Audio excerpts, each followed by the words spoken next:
His breath was sharp, unsteady, warming the curve of my jaw as he leaned closer, the kitchen table creaking beneath me. My fingers gripped his shoulders, catching the worn cotton of his delivery shirt, while his hands, calloused and trembling, held my waist. The air was thick with his scent, pizza grease, a faint musk of cologne, and my own nervous sweat. His movements were eager, too rushed, and I felt the strain in him, the stiffness that faltered. Not quite enough. "I'm sorry." He mumbled, his voice low, breaking, but I tightened my grip, whispering, "It's okay." My breath, hitching guilt, clawing at my chest.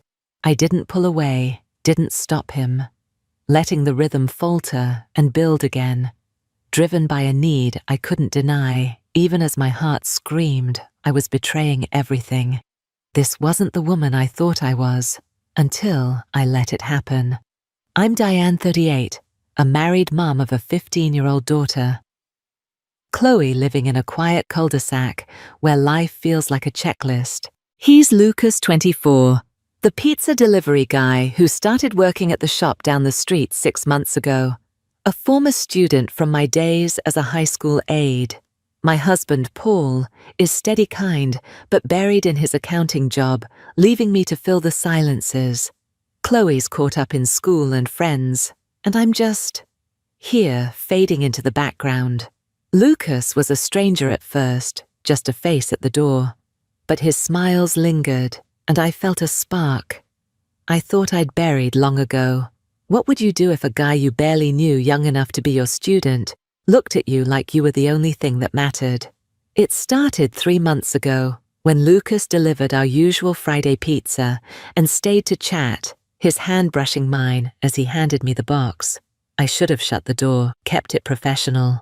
Instead, I let him talk, let his gaze hold mine, and that moment was the first step towards something I couldn't take back. The night on the kitchen table wasn't planned. Paul was at a late meeting, Chloe at a sleepover, the house too still. I ordered pizza, and Lucas showed up, his usual grin softer, his eyes heavier. I invited him in, offered a glass of water, and we talked, the air shifting as he stepped closer. When he kissed me, his lips warm and searching, I froze, my heart pounding. "Diane, we shouldn't," he said, but his hands were already on me, and I didn't push him away. I let the table hold our weight, let his touch unravel me, messy and raw.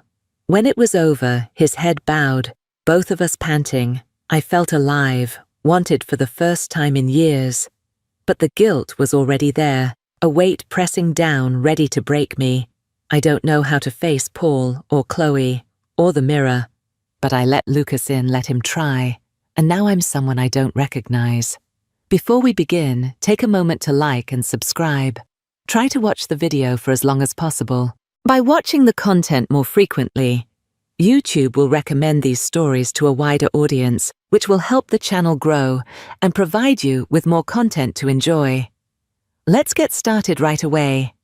Loneliness is a quiet ache, the kind that settles in when you're surrounded by people, but feel invisible. At 38, I'd grown used to it, the way Paul's eyes stayed on his laptop, the way Chloe's world revolved around her friends, the way my own reflection felt like a stranger's. I wasn't unhappy, not exactly. I had a stable marriage, a bright daughter, a job at the community center that kept me busy. But there was a void, a hunger I didn't admit until Lucas started showing up at my door, his delivery bag slung over his shoulder, his smile waking something in me I thought was long gone. I remembered Lucas vaguely from my time as a high school aide years ago. A quiet kid in the back row, doodling in his notebook. Now at 24, he was different, taller, leaner, with a confidence that caught me off guard. He started delivering our Friday pizzas 6 months ago, always lingering a little longer than necessary, asking about Chloe or my day at the center. "You've got a great smile, Diane." He'd say, his voice casual, but his eyes steady, and I'd feel a flush I hadn't in years. I told myself it was nothing, just a young guy being friendly. I'm not the type men notice anymore. My hair's streaked with grey, my hands rough from gardening. But Lucas saw me, and that attention was like water to a parched plant. Paul and I were comfortable married 16 years, but the spark had faded, replaced by routines and silences. He'd kiss my cheek before bed, but it felt like checking a box, not desire. I'd stopped expecting to be wanted, stopped thinking of myself as a woman. Lucas changed that. He'd notice things. The new earrings I wore, the way I laughed at his dumb jokes, and his words simple but deliberate, lit a fire I'd forgotten I could feel. "You're different, Diane," he said, once leaning against the doorframe, and my pulse raced, my defenses crumbling. It started with small moments. I could have stopped. He'd hand me the pizza box, his fingers brushing mine, and I'd let the contact linger, just a second too long. He'd stay to chat, asking about the garden or Chloe's art projects, and I'd keep the door open, keep him talking. I'd catch myself watching him, the way his hands moved the line of his jaw, and hate myself for it. He was too young, too tied to my past, a kid I'd once helped with homework. But the truth was, I hadn't felt this alive in years, and Lucas was the reason. One evening he came by with a delivery, and we ended up sitting on the porch steps, sharing a soda. The air was warm, the street quiet, and he told me about his dad, how he left when Lucas was a kid, how he'd been on his own since 18. "You get it, don't you?" he said, his voice low. "Keeping things together when it's hard."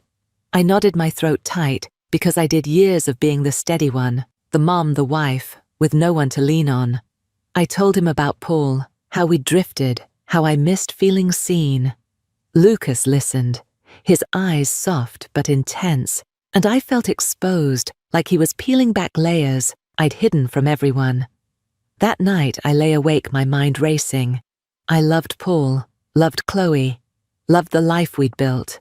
I was supposed to be responsible, not reckless, not noticing a guy who used to be in my classroom. But Lucas was in my head, and every time he showed up, that resolve to keep it distant frayed a little more.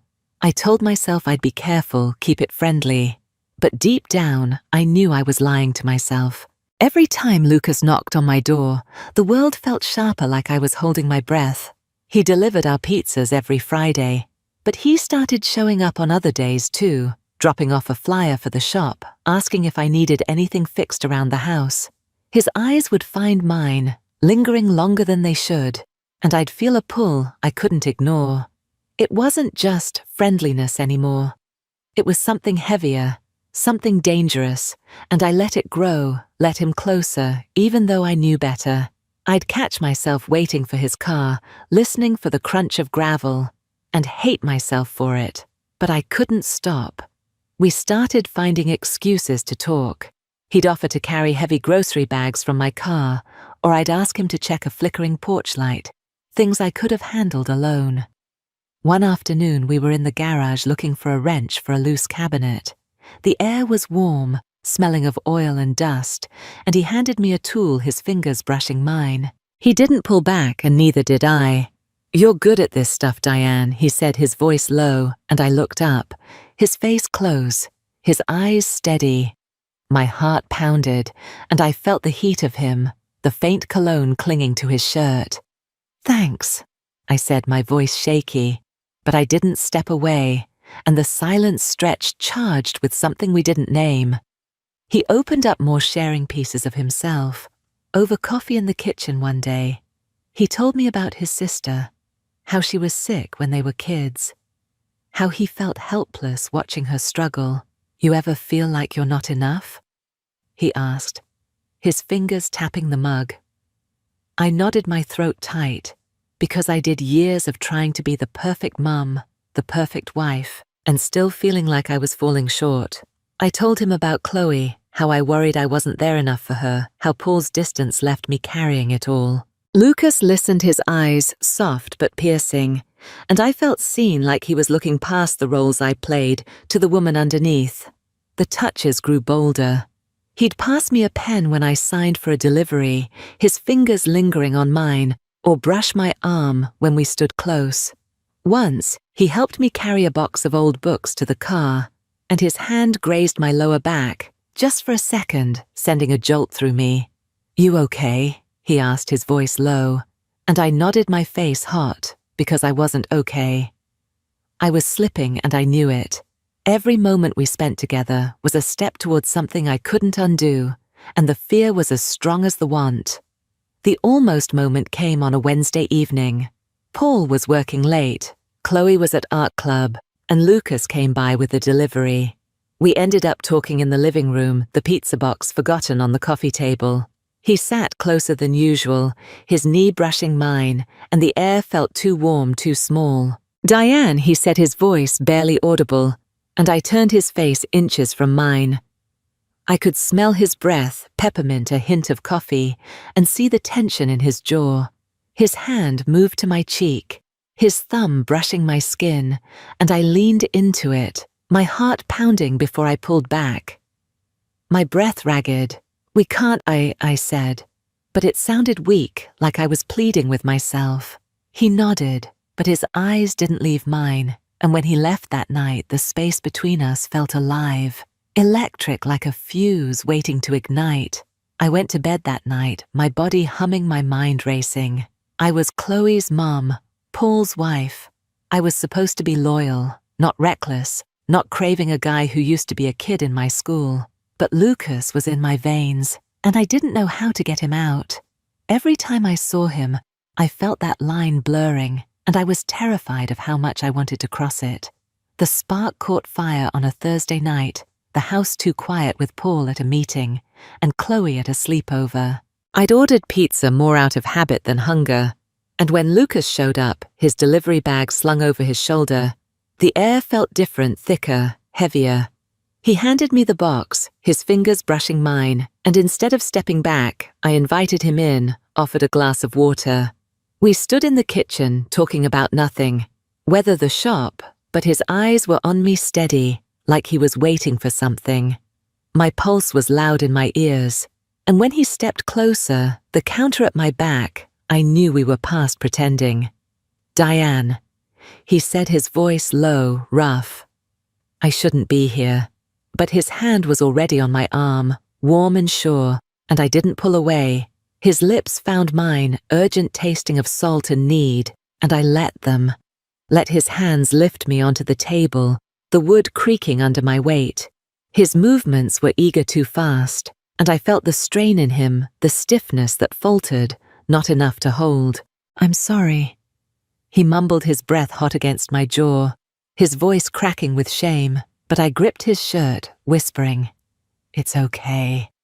My voice trembling, guiding him closer. The rhythm was unsteady, clumsy, but I clung to him, to the heat of his skin, the desperate clutch of his fingers. My nails dug into his shoulders, catching the sweat on his shirt, and every sensation was raw, messy, human. The table's groan, the faint grease scent clinging to him, the guilt clawing at my chest. I let it happen, let him try, driven by a hunger I couldn't stop. Even as my mind screamed, I was betraying Paul, Chloe. It wasn't smooth or perfect. The kitchen was too small, the air too warm, and our breaths were out of sync, fumbling in their urgency. But it was real. A release I hadn't known I needed, and for a moment I felt alive, desired, whole. When it was over, he didn't pull away. His forehead pressed to mine, our breaths ragged, and I felt his trembling, the weight of what we'd done. Reality hit like a slap. Paul's jacket on the chair, Chloe's artwork on the fridge, the life I was risking. I slid off the table, my legs shaky, and Lucas looked at me, his eyes wide, like he was seeing the truth for the first time. "I didn't mean..." He started, his voice hoarse, but I shook my head, smoothing my shirt, my hands trembling. "Don't," I said, because I couldn't hear his regret, couldn't face my own. "Just go." He nodded, grabbing his bag, and when the door closed, I leaned against the counter, my face in my hands, the scent of him still on my skin. I'd let him in, let him break me open, and the shame was a stone in my chest, heavy and sharp. But beneath it, there was something else, a spark, a need I couldn't unfeel, and that scared me more than the guilt. I'd crossed a line I couldn't take back, and the woman I was before felt like a stranger, now someone I'd left behind on that kitchen table. The guilt was a shadow following me everywhere, darkening every moment. I stood in the kitchen after Lucas left the pizza box, still on the counter, and scrubbed my hands under hot water, trying to erase the feel of him. His grip, his breath, the heat of his skin. But it clung to me, a memory I couldn't shake.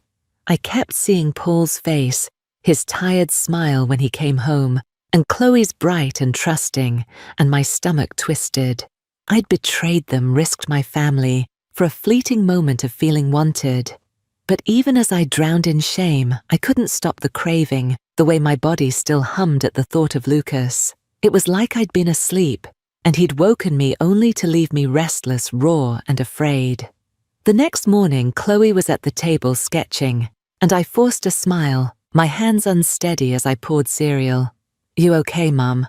she asked, glancing up, and I nodded, muttering about a headache, terrified she'd see the lie in my eyes.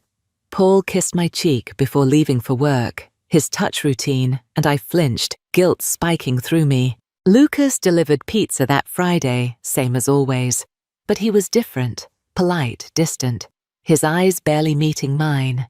It hurt how easily he slipped back into his role while I was unraveling. I caught myself watching him, noticing the way his hands moved, and hated myself for it. I stayed in the kitchen avoiding him, but every creak of the floor made me jump like Paul or Chloe would somehow know. We didn't speak about it, not at first, but Lucas kept showing up, delivering orders, dropping off coupons, and the tension was there, a pulse under every glance. One afternoon we were alone in the driveway, me unloading groceries, him handing me a flyer. His arm brushed mine, and I felt it again, that spark sharp and dangerous. "Diane," he whispered, his voice low. "We need to talk." My heart lurched, and I wanted to tell him to stop, to leave, but my hands shook as I grabbed a bag. "Not now." I said, my voice tight, and he nodded, but his eyes were heavy, conflicted, and I knew he felt it too, the pull, the impossibility of letting go. It happened again a week later in the garage. Paul was at work, Chloe at school, and Lucas came by saying he'd left his phone after a delivery. I let him in the air, cool and musty, and when he reached for me, I didn't stop him. His hands found my waist, his breath warm on my neck, and we pressed against the workbench, the rhythm quick, desperate. My fingers clutched his shirt, feeling the heat of his skin, and every movement was raw, driven by need. His moan was low, faltering, and the shame was there, sharp, but drowned by want. When it was over, we stood panting, and I pushed him away, my voice breaking. "This has to stop," I said. And he nodded, but his eyes were dark, like he knew we were lying to ourselves. The close call came a few days later. Chloe came home early from art club, just as Lucas was leaving after a delivery. We were in the kitchen, too close, my hand brushing his as I signed the receipt. She walked in, her backpack slung over one shoulder, and I jerked back, my face hot. "Hey, Lucas," she said, oblivious, grabbing a snack, but her eyes flicked to me like she sensed something off. I laughed too loud, busying myself with dishes, my hands trembling, as Lucas mumbled a goodbye and left. That night, I lay awake picturing Chloe's face, if she knew, imagining Paul's quiet hurt, the way our family would shatter. I wanted to end it, to tell Lucas we were done, but the thought of losing that feeling of being seen, desired, tore at me. I was trapped, caught between guilt and longing. By the end of the month, I was a mess, flinching at every call from Paul, avoiding Lucas's gaze when he delivered. He tried to me once when Chloe was upstairs, his voice low. "Diane, we can't keep pretending." But I shook my head, my eyes burning. "We can't keep doing this," I said, my voice barely a whisper. "Someone's going to find out." And as I said it, I felt the truth settle in. The secret was too heavy, too close to breaking, and it was only a matter of time. The end came softly, not with a confrontation or a caught glance, but with a quiet shift that left me reeling. Lucas started pulling back his deliveries, less frequent, his smiles tighter, more professional. He'd hand me the pizza box nod and leave without lingering, like he was trying to erase what we'd done. It stung though. I knew it was right. I'd risked everything for those moments, and now he was stepping away, leaving me to carry the guilt alone. I should have been relieved, but the loss of his gaze, that spark of being wanted, felt like losing air. I'd let myself feel alive again, and now I was back in the shadows, haunted by what I'd chosen. I lived in fear, waiting for the truth to surface. Paul to notice my silence, Chloe to ask why I was so jumpy, but the house stayed calm, oblivious, while I fell apart inside. At breakfast, Chloe would chatter about school, and I'd nod, my hands clenched around my coffee, terrified my eyes would betray me. Paul would kiss my forehead, his touch warm but distant, and I'd flinch, guilt spiking through me. I'd see Lucas in every quiet moment, the kitchen table, the garage workbench, and the memories were a knife cutting with shame and longing. I wanted to forget to be the woman I was before, but I couldn't unfeel him, couldn't erase how he'd made me feel seen. Then one evening it unraveled. Paul was at work, Chloe at a friend's, and Lucas showed up, not with a delivery but to talk. He stood in the doorway, hands in his pockets, his face tense. "I'm quitting the shop, Diane," he said. His voice low, strained. "Got a job at a garage across town. I start next week." My stomach dropped, and I gripped the doorframe, steadying myself. "It's not just the job," he said, his eyes meeting mine, raw and heavy. "I can't keep coming here, seeing you, and not want you. It's messing me up, knowing what I did to you, to your family." I stood frozen, my throat tight, wanting to scream that he didn't get to decide to admit how much I still craved him, despite the shame. But his words hit hard, mirroring my own fears. "You're sure?" I asked, my voice barely audible, and he nodded, running a hand through his hair. "I care about you, Diane," he said, his voice breaking. "More than I should. But this isn't right. I need to go before I hurt you more." His eyes held mine, full of regret, and I saw the weight he carried, the same guilt tearing me apart. He was leaving to protect me, to protect Paul and Chloe, even if it meant breaking us both. "What about me?" I asked, my voice trembling, and it was the most selfish thing I'd said. He stepped closer, not touching but close enough that I felt his warmth. "You're stronger than you think," he said, his voice soft. "You'll be okay." Then he turned, walking back to his car, the gravel crunching under his feet. I closed the door, sank to the floor, my face in my hands, and let the tears come hot and silent for what I'd done, for what I'd lost. Lucas was gone a week later. Chloe mentioned it casually, saying the new delivery guy was slower, and I nodded, my throat burning like it was nothing. But it was everything. Paul noticed I was off, asking one night, "You feeling all right?" Di and I lied, blaming stress, but his eyes lingered, like he sensed a crack in me. Chloe didn't suspect, as far as I know, but I carried the fear of it every day. The knowledge that I'd betrayed her trust, Paul's love, the life we'd built.